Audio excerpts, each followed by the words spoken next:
আমাদের বিদেশে কোনো ঠিকানা নাই। আল্লাহ তাআলা নিজেই বলেছেন, আমি তাদেরই সাহায্য করি যারা নিজেকে সাহায্য করে।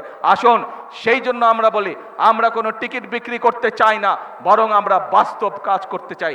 প্রিয় ভাই বোনেরা, আজ যেভাবে আমরা শহীদ জিয়ার অসমাপ্ত কাজ শুরু করেছি, আজ যেভাবে আমরা খালেদা জিয়ার অসমাপ্ত কাজ শুরু করেছে, একইভাবে আজ আমরা বাংলাদেশের জনগণের যে সকল প্রাণের দাবি আছে, বাংলাদেশের জনগণের যে সকল দাবি আছে, পর্যায়ক্রমিকভাবে ইনশাল্লাহ আমরা ধীরে ধীরে বাস্তবায়ন করব। কারণ আমাদের লক্ষ্য হচ্ছে একটি সমৃদ্ধ বাংলাদেশ, আমাদের লক্ষ্য হচ্ছে বাংলাদেশের মানুষের ভাগ্যের পরিবর্তন, আমাদের লক্ষ্য হচ্ছে বাংলাদেশের ভাগ্যের পরিবর্তন। কারণ আমাদের সকল ক্ষমতার উৎস বাংলাদেশের জনগণ, আমাদের বিদেশে কোনো ঠিকানা নাই। সেই জন্যই বিএনপি বলে থাকে, প্রথম বাংলাদেশ আমার, শেষ বাংলাদেশ।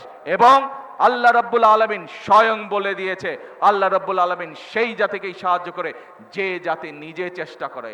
প্রিয় ভাই বোনেরা, আমাদের বাংলাদেশের আশেপাশের অনেক দেশ, আমরা যখন 1971 সালে স্বাধীনতা লাভ করছি, সেই সময় অনেক দেশ আমাদেরই মতন ছিল, কিন্তু বিগত 50 বছরে তারা পরিশ্রম করেছে এবং তারা তাদের দেশের চেহারার অবস্থার পরিবর্তন করেছে, তারা তাদের মানুষের ভাগ্যের পরিবর্তন করে গিয়েছে। তাহলে তারা যদি পারে, আমরা কেন পারবো না? আমরা কি পারবো? কে ভাই বোনেরা, আমরা দেশের মানুষ, এবার দেশের ভাগ্য পরিবর্তন করতে পারবো? কে পারবো? এই আত্মবিশ্বাস আপনাদের আছে? আত্মবিশ্বাস আছে? আসুন তাহলে আমরা নিজেদেরকে সতর্ক রাখবো, যাতে আর কেউ এই দেশে বিশৃঙ্খলা তৈরি করতে না পারে, যাতে করে আর কাউকে আমরা সুযোগ দিব না জনগণের শান্তি নষ্ট করে 173 দিন হরতাল করবে, সেই সুযোগ আমরা কাউকে দিব না। এবং বিভিন্ন রকম জুজিবুরির ভয় দেখিয়ে বাংলাদেশের মানুষকে পিছিয়ে রাখা যাবে না, বাংলাদেশের মানুষকে দাবিয়ে রাখা যাবে না। আজকে এই জনসভার প্রতিশ্রুতি হবে সেই প্রতিশ্রুতি, যেই প্রতিশ্রুতির মাধ্যমে আমরা বাংলাদেশের মানুষের ভাগ্যের পরিবর্তন করতে পারবো। আল্লাহ তাআলা নিজেই বলেছেন, আমি তাদেরই সাহায্য করি যারা নিজেকে সাহায্য করে।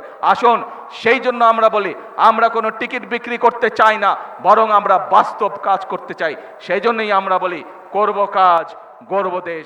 সবার আগে কে বলেন? আবার করব কাজ, করবেন তো? কাজ করবেন তো ইনশাআল্লাহ? করব কাজ, গর্ব দেশ। কে দেশ গড়বেন? কে কে আছেন আমার সাথে দেশ গড়ার জন্য? কে কে আছেন? আলহামদুলিল্লাহ।